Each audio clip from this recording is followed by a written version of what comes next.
Adrian, perhaps you'd like to start us off and explain the global position first. Fine, thank you very much for that very kind introduction. Very briefly, I'm the Global Director of Research at Booz & Company, a well-known strategy consulting company, as you know. And I also worked at Ernst & Young, heading up research, and I cover the oil and gas sector. So this is very much close to my heart, what I'm going to talk about. A crude awakening. What I'm going to talk about tonight is I'm going to set the macro picture in terms of where oil demand is going, what's driving it. Then we're going to look at the global oil supply mix, see where the trends are and where Iraq potentially can fit into that. And then we'll dive a little bit into more detail and look at the potential of Iraqi oil reserves, the size of the prize. And then finally, we'll look at the production outlook. And more importantly, I shall touch upon some of the major constraints and factors that will impact Iraqi oil production.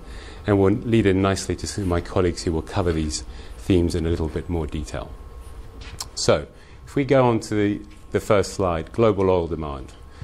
Forgive me, I'll be turning my back to some of you here.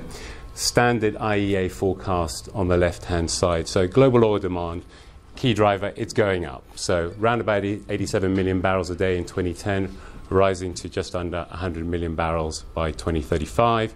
That's about 0.5% CAGR growth through that period.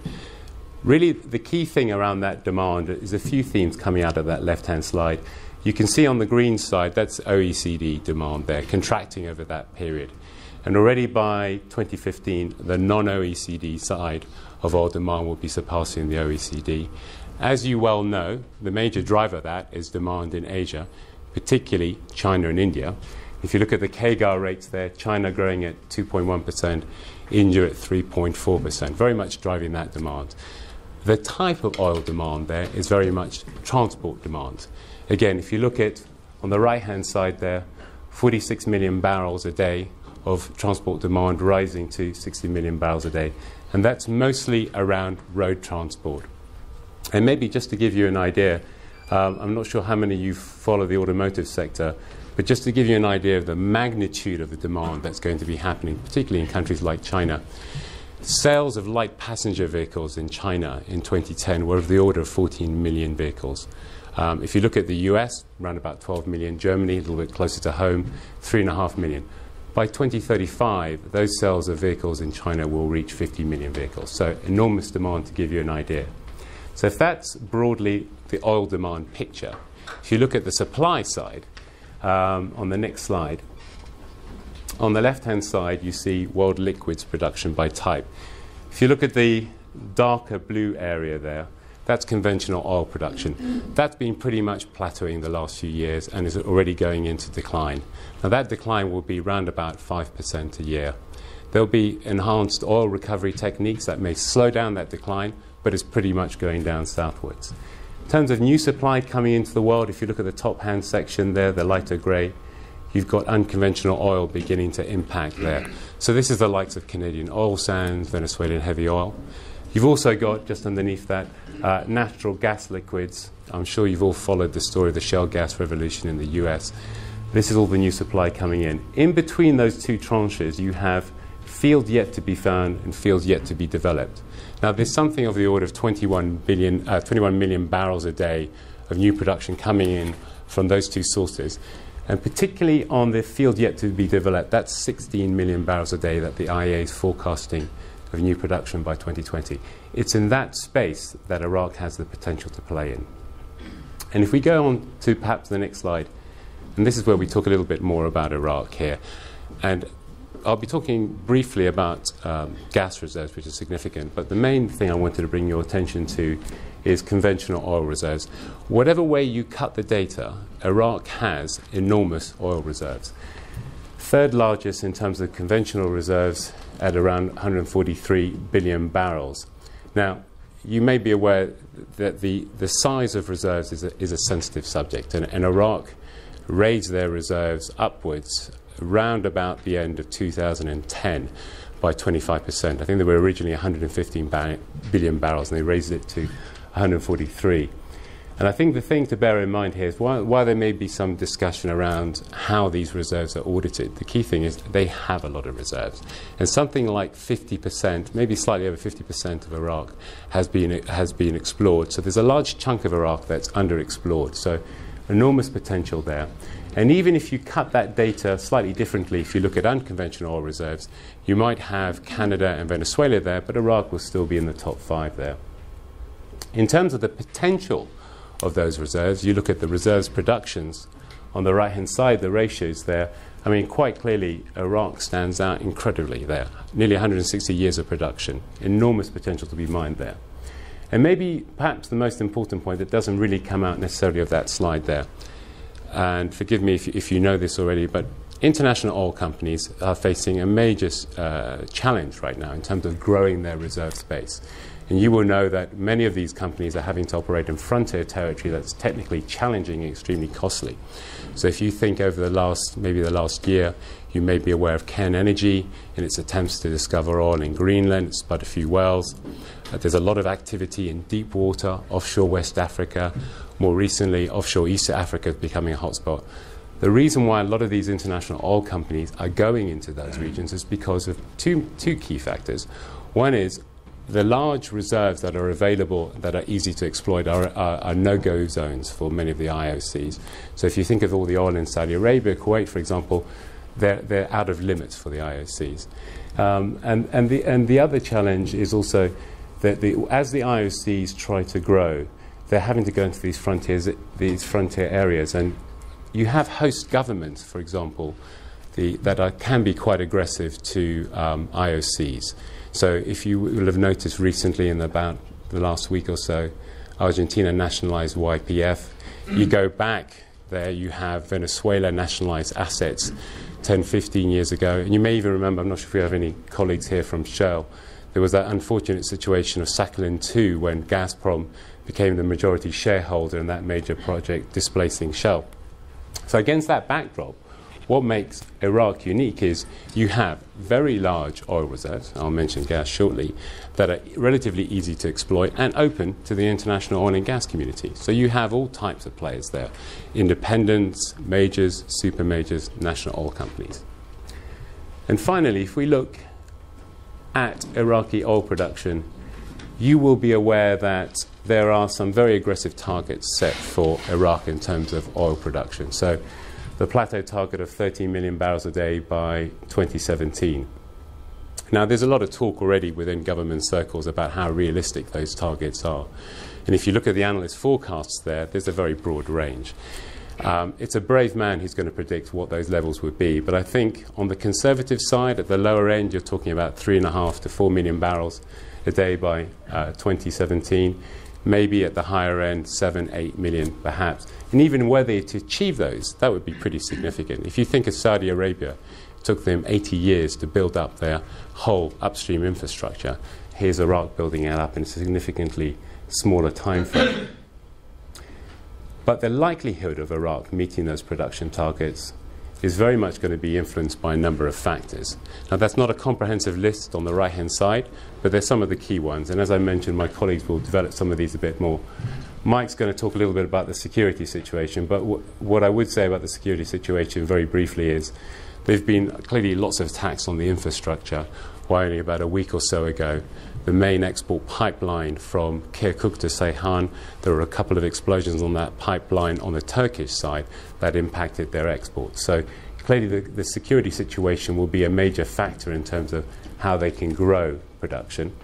As they grow production, they're going to have to export it. I mean, Iraq makes a lot of money out of oil exports, something last year of the region of $83 billion. It's important to their economy. It's the main source of revenue to grow their economy. There is a limit right now to how much they can export. Most of the exports are coming out of the south from the port of Basra. Current export volumes are around about 2.3 million barrels a day. There are a number of projects online to grow that capacity. So there are a number of single-point mooring systems that are going to be introduced that will increase capacity to around about 4.5 million barrels a day. Those projects have already started. So one already was online at the beginning of this year. The second one's just been inaugurated. and the third and fourth single-point mooring system due to come online over the next couple of years. But the ability to grow this export capacity will be fundamental for allowing them to have that production growth. Labour and equipment availability. I mean, the sheer logistics of the development that's required in Iraq is huge. We're talking about 800 to maybe 1,000 wells being drilled every year. If you think of all the rigs that need to be in place, I've seen figures of the order of 300 to 350 rigs in use at any one time. And then you think of the amount of staff, operators that are required to operate the equipment, the technical skills required. It's a huge endeavour, and it will be unprecedented in the Middle East. So big question mark around that. Bureaucracy, there's a lot of talk, certainly amongst the international oil companies operating there, about some of their plans being stymied by bureaucracy. And again, there's a couple of examples recently where Eni, the Italian oil and gas company that's operating the Zubair consortium, is leading that one. And they recently their production levels have eased off to around 250,000 barrels a day. And one of the issues that they've raised is the slow response from the government to give them planning consent to develop more wells. And that's quite a common feature. So bureaucracy will be an issue going forward. The next couple of points, sustainability and water injection levels, they're related. So on the sustainability side, there's not a lot of hard data about this that's in the public domain, but there's certainly a concern that these reservoirs, the oil reservoirs, particularly in the south, where a lot of the production is, are being pushed quite aggressively because of these aggressive ramp-up targets. And there's concerns about how quickly they will be depleted. And certainly that raises the issue of water injection in terms of enhancing oil recovery. Now, the plans currently in place now are with regards to ExxonMobil, who's also the operator of the West Kona 1 consortium. Exxon's leading a major initiative to bring seawater through to the south, where most of these fields are, to enhance oil recovery. This is going to be a huge endeavour. It's something like 12 million barrels a day of seawater that will be required for enhanced oil recovery. And the figures I've seen in terms of the size of the project is around about $10 billion US. So major endeavour, and clearly some concern about how they will be able to deliver on that. And just, again, my colleagues will talk about the political landscape, but just to give you a flavour of the complexity of all of this, ExxonMobil is not exactly in the good books of the Iraqi government right now. They went off and signed 6 exploration licenses with the Kurdish regional government. And the Iraqi government decided to ban them from any further developments. So you have the 4th licensing round now for exploration plays, and officially Exxon's banned from that. But on the one hand, the Iraqi government may say that, but are they going to kick Exxon out? Well, it would be unwise given that they're leading this major initiative. But clearly lots of complexity to all of this. And the final point, management of associated gas. So most of the gas that's produced in Iraq is co-produced alongside oil, so associated gas. And there's very limited infrastructure right now to capture and process this gas, so most of it's being flared. Something of the order, I think it's about 70% of it's being flared. In terms of volumes, we're talking probably around about 700 million cubic feet a day, which may not sound too much, but if you convert it into a dollar value, it depends which gas price you take, but even if you take a conservative gas price like Henry Hub, you're talking about $1.5 million a day that's being flared, rounding it up, $450 million a year of lost revenue. I've seen figures going much higher, up to $1 billion. So there's a lot of gas that's being wasted there. And there is a major project being led by Shell, a joint venture with Mitsubishi, $17 billion joint venture, to create the infrastructure to capture this gas, to use it for power generation, which I'll talk about in a moment, and also to potentially export it. On the power demand side, just to mention, there's enormous demand for electricity in Iraq. There are lots of power cuts quite often throughout the day. So there's a very big need to meet local demand for power, and gas will help that. And while there may be some sensitivity about how that gas is used once gas demand is met, there's the opportunity for Iraq to potentially export this gas. And suddenly the Shell project involves an LNG facility to be built for export. The final thing I would just mention about gas, and I've focused very much on oil, is that Iraq clearly has lots of gas, reserves of about 112 trillion cubic feet that put it in the top 12 resource holders. So I think the next big thing in Iraq is how they develop their gas. And the final thing I would say, and I think, Robin, I'm running on time, a lot of this, what I've talked about, is around oil and around gas.